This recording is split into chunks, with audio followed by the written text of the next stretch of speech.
It has been a year now since a young Austin mother was abducted, murdered, her body dumped on the side of the road and burned.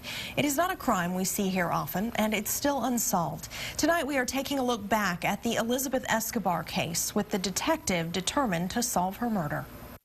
I have not lost hope that, Elizabeth's killer will be found. Travis County Sheriff's Detective Alan Howard thinks about Elizabeth Escobar all the time. It's frustrating because she died for no reason. I mean, it's just absolutely out of the blue. Somebody picks her up, kills her, leaves her on the side of the road for dead. On July 6, 2011, firefighters responded to a call about a brush fire on the side of a county road in Manor.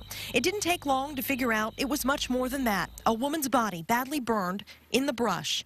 Elizabeth Escobar was dead, but who put her there has been hard to prove. You want that answer. How did it happen? Why did it happen? And who did it? Back in December, the Escobar family spent a Saturday afternoon handing out flyers with Elizabeth's picture in the area near where she disappeared, the Booker T housing complex in East Austin. We just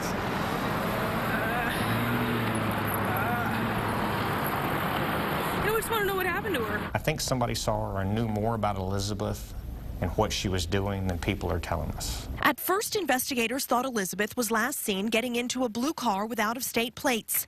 But the investigation took a different turn. She probably got out of that car and got back in another car, not at 1 o'clock in the morning, but more like 3 o'clock in the morning. Adding to Detective Howard's frustration is the fact that the identity of the killer could be somewhere in the forensic evidence.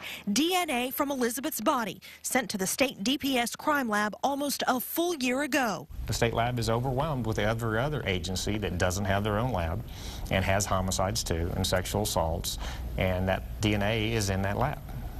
So it gets held up there. Howard believes the motive was sexual, but he doesn't think Elizabeth knew the man she got into the car with. I don't think this case will go unsolved. No. I think I'll identify whoever did it, and he'll eventually do the right thing. And he may get arrested for something else and say, I'm done. You got me on this one, I'll tell you on the other one.